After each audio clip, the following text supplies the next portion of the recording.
Hello and welcome to this episode of Thoughts That Move Season 3. My name is Kaitlyn B. Jones. I'm an artist, scholar, and activist based in Houston, Texas, which is the unceded territory of the Coahuiltecan, Sana, and Karankawa people. I received a BFA in dance from the University of Texas at Austin, and now I'm pursuing an MA in arts leadership at the University of Houston. Although I'm technically the host of this episode, I'm thrilled to be in conversation with the amazing Leah Tubbs. Leah Tubbs was reared by Craig and Harriet Smiley in Birmingham, Alabama, the birthplace of the Civil Rights Movement. Her technical and artistic foundation was honed as a dance major at Alabama School of Fine Arts and the University of Alabama at Tuscaloosa. She transitioned from a student into a professional artist, working with various dance companies in Alabama, Ohio, California, Texas, and New York. Mod Arts Dance Collective, MADC, was born on July 23, 2011 by Leah and Sean Tubbs. MADC provides safe and therapeutic spaces for BIPOC to heal, commune, and be their unapologetic selves as people and artists while making dance accessible for communities of color to celebrate and honor their beautiful histories and cultures. You can find out more at www.modartsdance.com. Welcome, Leah. Oh, thank you so much. It's so great to be in conversation with you, Kaitlyn. I'm super excited for us to have this dialogue. Absolutely, absolutely. Now, the goal of Thoughts That Move is to bring together current and former Austin artists to discuss how race and the arts intersect within the Austin community and then within our own sub-communities at large. This episode is titled Triple Threat, Black, Female, and Creative. And I'm really excited to dive in with Leah because, sorry, give me a moment. Let me code switch really quick. Get out of this presentation mode. I'm so excited to be here with you, girl, because we had talked about, way before we even, started recording this episode, we had talked about how we didn't want this episode to be this presentation of, here's how to be anti-racist. And we really wanted it to be a space for us to just talk and to check in and to think about the ways that we are thriving and healing and pushing through in our creative practice despite all the craziness that's happening. So how are you? Really, how are you? So I always start by coming from a place of gratitude, knowing that so many of our ancestors and elders made so many sacrifices, including their lives, for us to be here in this present moment. So I like to start from a place of gratitude. I am feeling, I have a very robust plate. So I am trying to visually see all the things and to determine what's our priority on a daily basis and to kind of go from there. So I'm feeling very grateful, but I'm also ready for a pause. How are you doing? I'm actually doing pretty well. And I'm shocking myself at how well I'm doing. And I'm sure everyone can relate to being really shaken up by the last year. And I had previously said that I wasn't sure that I was ready to be back in a studio or be back in a creative space with other people in close proximity, even without masks.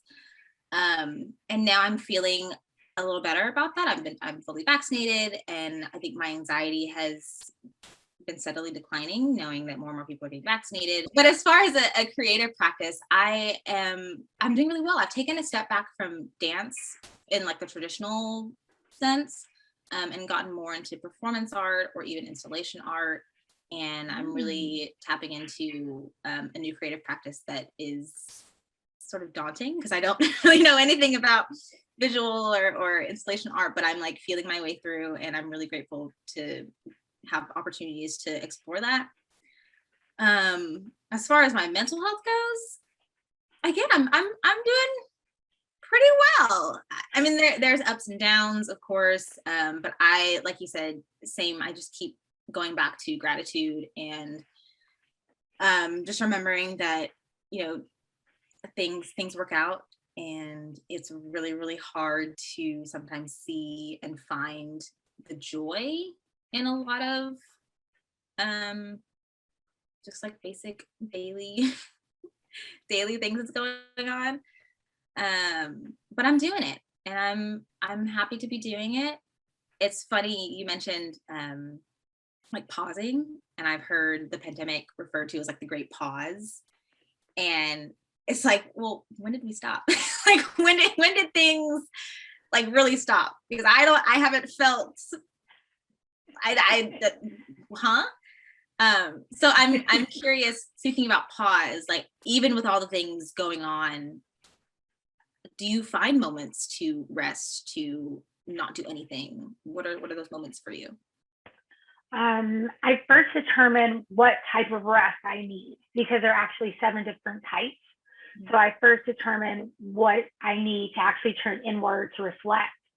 And sometimes it can be as simple as me literally coming to the ground, coming to assisted rest with soles of feet on the floor, legs hip width apart, one hand on the belly, one hand on the heart, and just literally setting a time for 5 minutes and just to focus on my breath. It can be just needing to be, if I'm feeling overly stimulated, feeling sensory overload, to go into a quiet nook and just sit in stillness. It's just gauging what I need on a daily basis, and sometimes depending on the day, what I need hour by hour, and just being really honest and forthright with myself, saying, do you need to stop? And giving myself permission to say, it's okay to stop. It's going to be there when you come back. It's okay to stop, to go outside, immerse myself in nature, walk. It's okay to take a nap, even if it's a quick power nap, but just really ask myself what type of rest I need and then applying it. What are some things that are bringing you joy? I feel like there are lots of things bringing me joy. Something as simple as hearing a child laugh brings me joy. Seeing people in our surrounding communities create life brings me joy.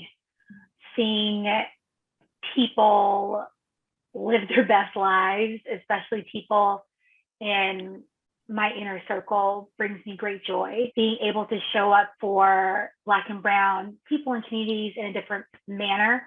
When I'm not dancing, I'm also a health and wellness practitioner and a fitness professional, so it allows me to hold space when it comes to people's health and their wellness. And so that also brings me joy as well. How often do you think about lineage in your practice? I would say that it's definitely at the forefront of most, if not every creative process. I am so grateful to have had 2 parents who grew up in Jim Crow South, to know that my dad walked with Dr. Martin Luther King Jr. Wow. And he would be the Black History Month speaker in my elementary school, and just to grow up hearing those stories and knowing that my father's father was a sharecropper and chose to leave, basically.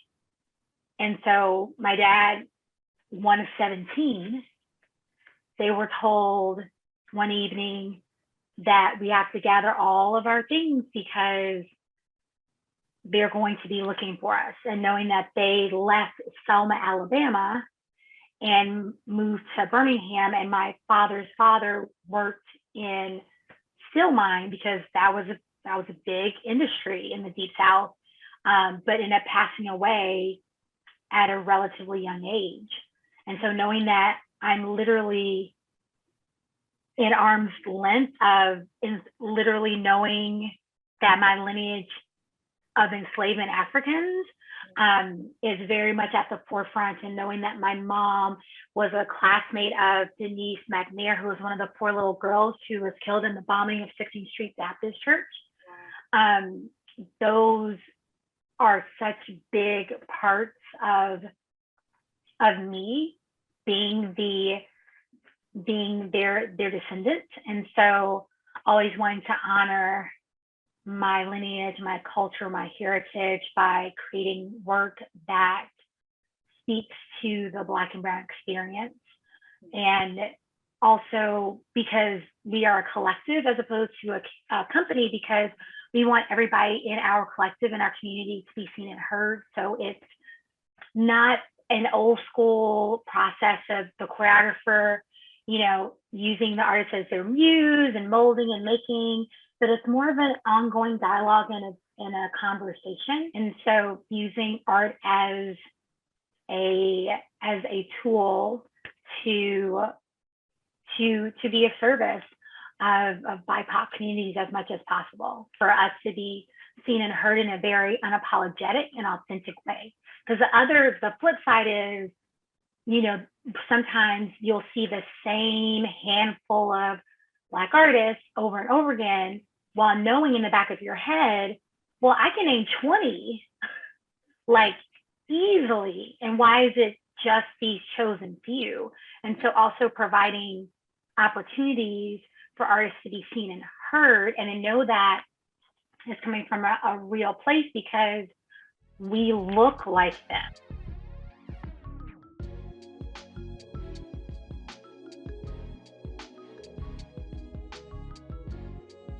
It's always hard for me to answer the question, like when a white person would ask me, like, oh, like, do you know any other Black artists in Austin? My mind would go to Cicely, but I'm like, okay, but I know she's not the only one. Like, why don't I know more Black dancers in Austin, specifically Black dancers who are not, who do not specialize in African dance? Not that that's bad. Yeah, but I understand.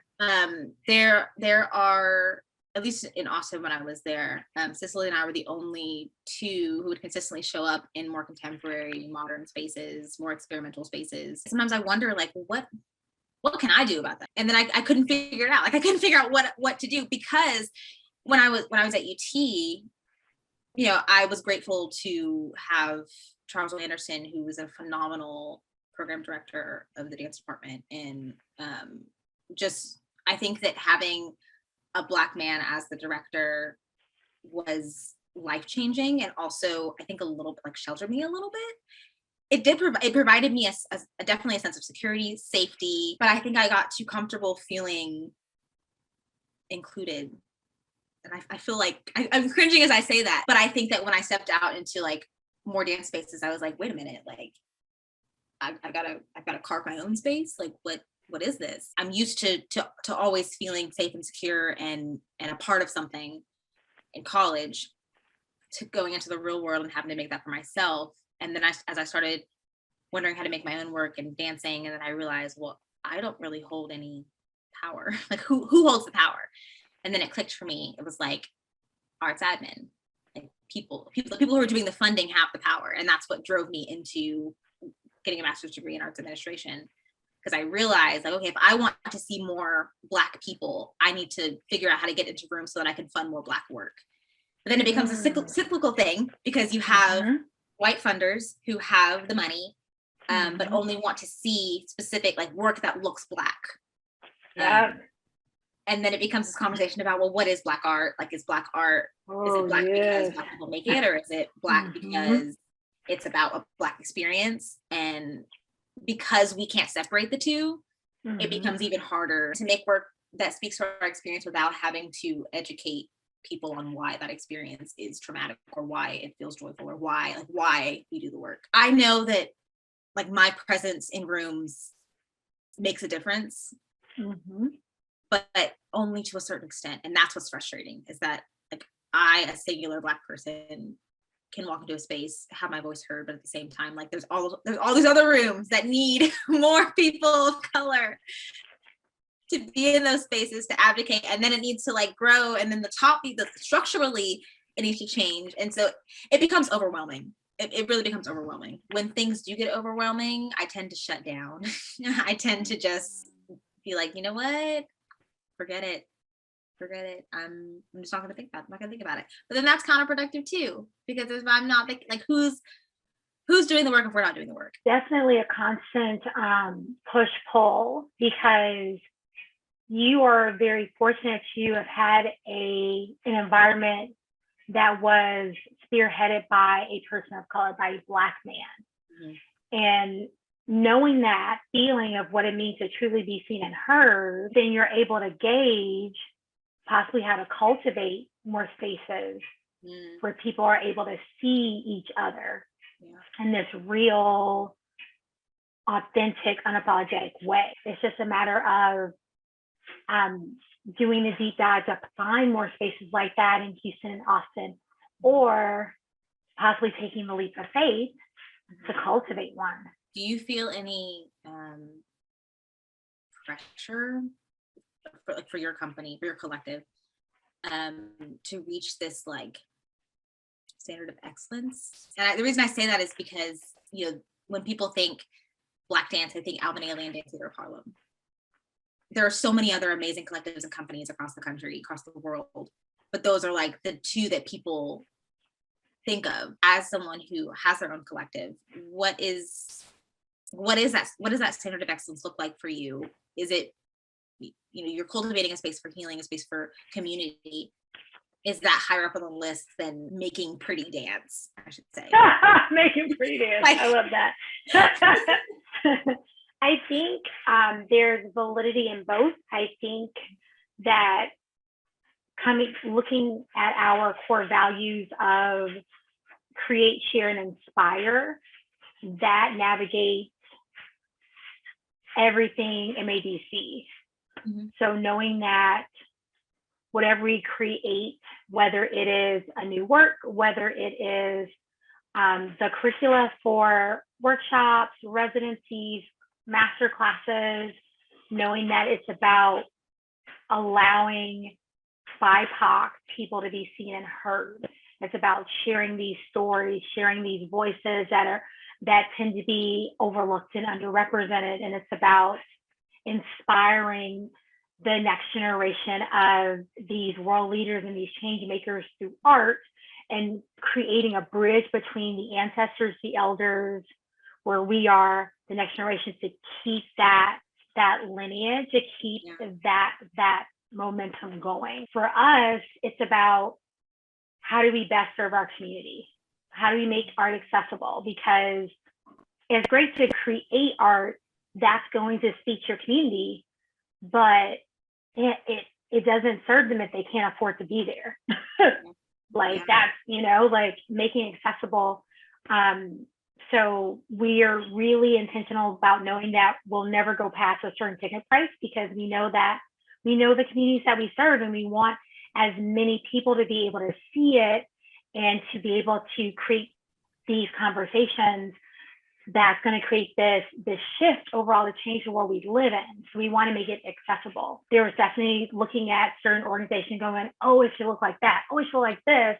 But then realizing, well, I'm not, you know, Jawale at UBW. They've been around now for close to 30 years, you know, or BB Miller, you know, again, who's been around again for like, she's had her company for over 30, like looking at these individuals, phenomenal Black women and the legacy they've created.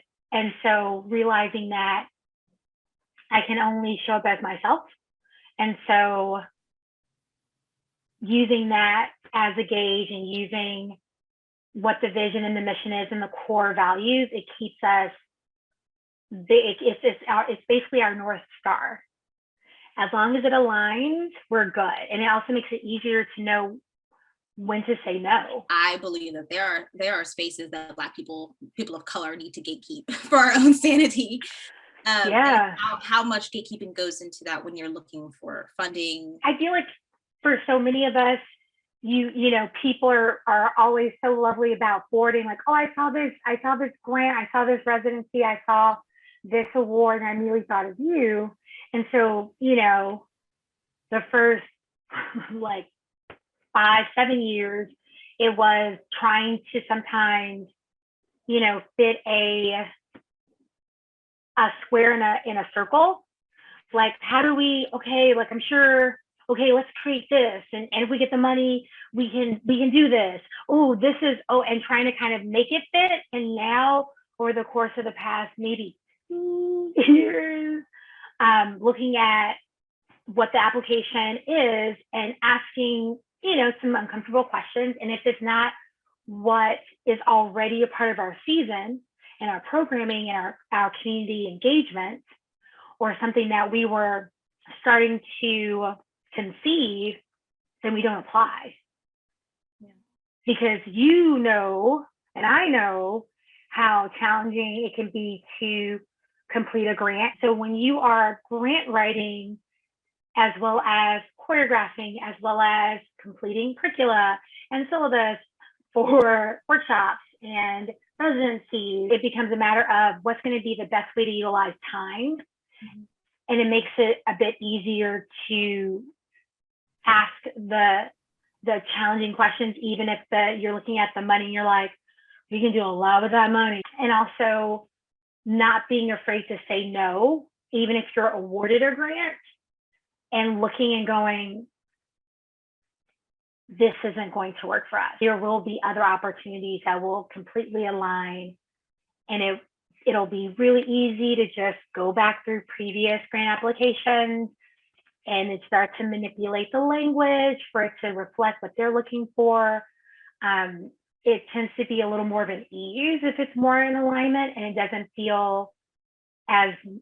not feel like work, if that makes sense. Like those beginning stages where you were trying to fit the square into the round hole, where you were trying to mold the collective into what the grant wanted, do you feel like that diminished the creative process even a little bit? I felt challenged because I wasn't able to be fully present in the studio and to really be there for the artist.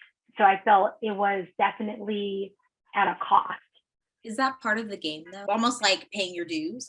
Do you believe that? I used to, but now I don't. I definitely have more of a traditional trajectory where I worked solely as a performance artist with dance companies for a strong decade before me wanting to start to explore what my artistic voice was. And then from there, I conjured up the courage to start to build the collective. We unfortunately know firsthand how toxic the creative process can be, unfortunately, and how belittled artists can feel, and the artist director artist relationship can be very skewed. And so at first it was a matter of just providing a safe space for artists to continue to grow artistically and still be challenged technically. And there was a shift. I asked myself a lot of a lot of questions that I had been pushing down for a long time, and had this realization of it should really hold space for people of color. So I was at a crossroads where I could either continue to complain, or I could do something. And so I chose the latter, which was to do something about it. So Collective Threat was born because I realized that there were actually more men of color work that was seen and revered as opposed to women of color. Yeah. And so we took leaps of faith, and we found a small but mighty space that would, coincide with our budget. And that was 6 years ago. And we went from 14 artists over 2 Fridays to now this weekend festival. This past year, we had 18 artists present work. And we were able to include a roundtable discussion and a health and wellness experience. Nice. And it's just so exciting to see the growth of this festival. We wanted a festival that would allow for artists who are definitely in the realm of arts activism and social justice, because we know that just because you're Black or brown, it doesn't mean that that's your jam. Like that, you should be able to, if you're inspired by a piece by Matisse, you should be able to create a work, right? And see the beauty in the shapes and the colors.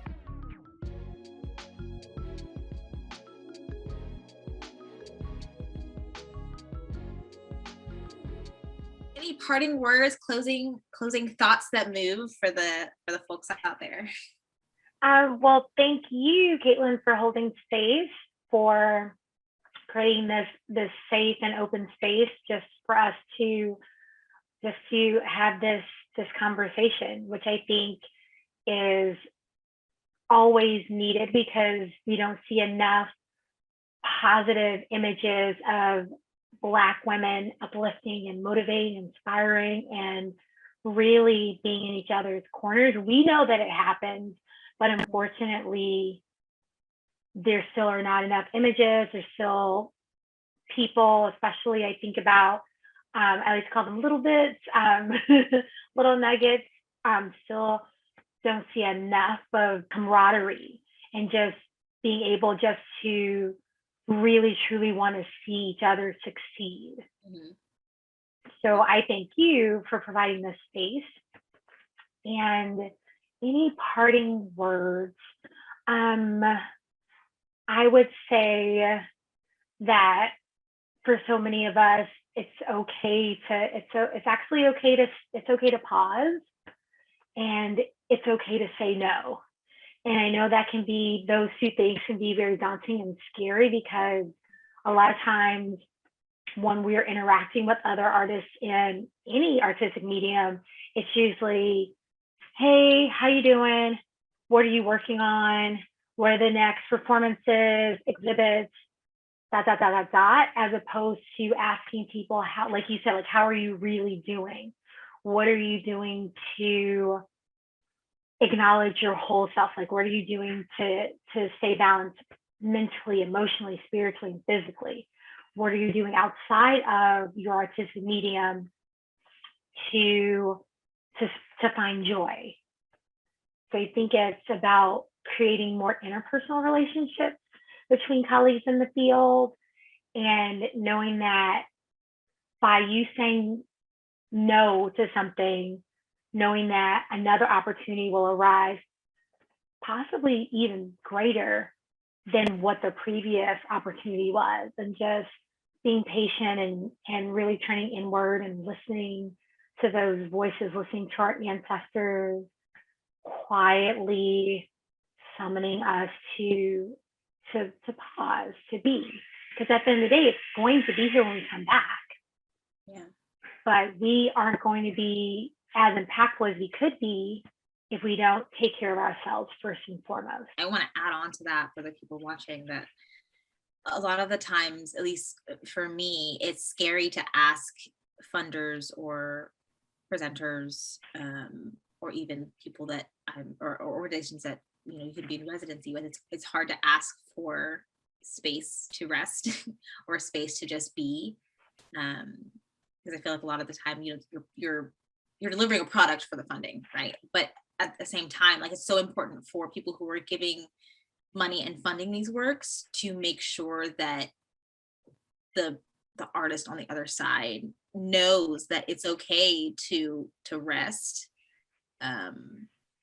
in the like rest can be included in the process. And I want to push more people of color to include that in their applications. Like, hey, like, this money is going to fund my work, yes, but it's also going to give me part of the work is rest.